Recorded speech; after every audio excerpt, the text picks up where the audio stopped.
赴京请愿时，曾访行政院长谭延闿时，谭氏态度极恳切，表示政府绝不违背民众之需要，终未会议决案，断无实行可能。谭院长实是正宫为和，商请谢师诊脉拟方。又访林森、于右任、戴季陶诸公，彼等对于中医素有信仰，愿极力援助，且认为中医确有保存提倡之必要。后向卫生部请愿，薛笃弼部长亦表示接纳来意，并为中卫会之议案，并不执行，该案极为不妥，如出版自由，何能取缔？薛氏深知中医之限制，绝非政治势力所能收效者。更有一事必须记出者，当伍代表请愿于卫生部时，初由部属接见，即由薛笃弼是亲见。与诸代表会面时，察其微露扭捏内作之状。待全国卫生会议通过废止中医一案，自报章披露后，彼因此而大受各方责难，文言西山、冯玉祥均有电报指责。但其实卫生部下属职员多为留学国外之医务人员，此辈鲜有前势力。薛部长既不能得罪所属，亦不得不对中医请愿代表表示亲善。薛部长左右为难，不自然之态度乃隐约流露。待谢师发言后，薛即曰：卫生部绝无废止中医之动机，虽有卫生会议之提案，有待于部会议之决定，故请诸位放心，并请转告全国中医，幸无误会。云。演讲地理，哈定拜赴此日，薛部长来简，为备非着后赏光，余等乃赴宴。昔为中式菜蔬，杯盘则用西式。时有一外宾，为世界著名之地理学家哈定博士，盖薛部长同时招待此外宾也。部长惴暗示代表，为席上服因中医废止案而作责难之词，恐遭外人知笑。无人亦知宴席礼仪，进食之际，应对得体，宾主尽欢。席未半，哈定博士起立演说，宣布彼赴西藏以及西康一带进行考察地理结果，并放映各地地形风物影片。为彼系发现江川水源来自西藏之第一人，指出就道，其于某地经流某所，会注何所。哈定博士操华语纯熟，对于吴国边际绝域、山川形势、河道源流，能历历而道。满座时刻，故多留学国外之博士，然皆不识本国史地，于是听哈定演词，啧啧称奇。是时谢师乎记起作词，阐明哈定所言未尽详处，发源经流，历代有变，并引入明清两代之珍贵地图以佐证。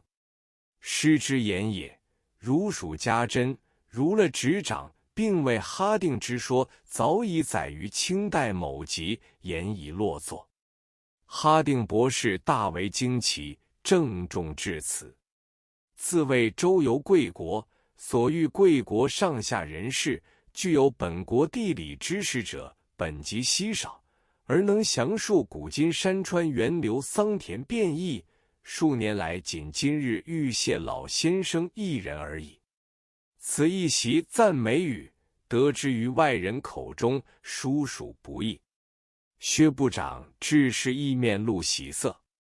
盖薛部长于谢师起立之初，认为老年中医必属顽固之流，所作演词肤浅鄙俗，难邀外宾闻赏。不意谢师故常于演说天才，语调抑扬，层次井然，地理学识充塞胸次。一经演说，使听者如但见过，使哈定为之心服，更使薛部长转惶惑而为心悦矣。此皆谢师自束发受书，过目不忘，数十年治学功夫超人一等。谢师于地理学如此，于医学亦如是也。秦伯蔚，1901至1970，字之季，号连斋，上海市浦东人，出身儒医世家。初学医于曹营府，1919年入丁干人创办之上海中医专门学校。毕业后任教于上海中国医学院、新中国医学院，并创办上海中医书社和中医学社。解放后历任卫生部中医顾问、中华医学会副会长、农工民主党第7届中央委员、第3、4届全国政协委员、北京中医学院教务长等。请愿团归来后，未几，接国府文官处对于请愿团批示一旨，乃撤销一切禁锢中医法令之批示也。一场风波于是消灭，乃定317为国医节，以为纪念。事隔多年，今丁师仲应精神充沛，犹是当年，而谢师竟归道山。然领导抗争之功绩，则彪炳昭然，不可泯也。在上海时，上海中医界历次大会，每推谢师为主席，或任医团监察主席。中央国医馆成立时，被推为常务理事。上海市国医分馆成立，又任常务董事。上海中医之登记，皆由上海市卫生局举办考试，合格者始发执照。每次考试，谢师被聘为考试委员，先后举行考试11次，谢师参与5次。末2次考试，于亦被聘为考试委员，一切制度皆有成立，乃无允越。故推究近代中医掌故，自民国7年1918以来，谢师于国医公务，可谓无一不与者。吉门诸子持于各地谢师长中医专门学校多年，为校中任教职者，兼有癖好，陈旧迂腐，指挥不能如意。其后谢师辞去校长职，由神州医药总会聘任，创立上海中医大学于闸北。同学张赞臣兄及叶伯良兄等随谢师助其组织，余为追随左右，而心时向往之。故谢师对中医专门学校之学生始终爱惜，出其门下者类多驰于各地，能诗能文能画者城门雪君、秦伯蔚君、严苍山君、圣心如君皆是。谢师主办之中医大学创立未数年，适当江浙交恶，引起战争，校址禁火线，乃宣告解体。医校停办后，各方之研究医学者莫不私书景从，每年有百数十人，执弟子礼，谢师乃为之列班讲学。每逢学期届满，合设一影，以留纪念。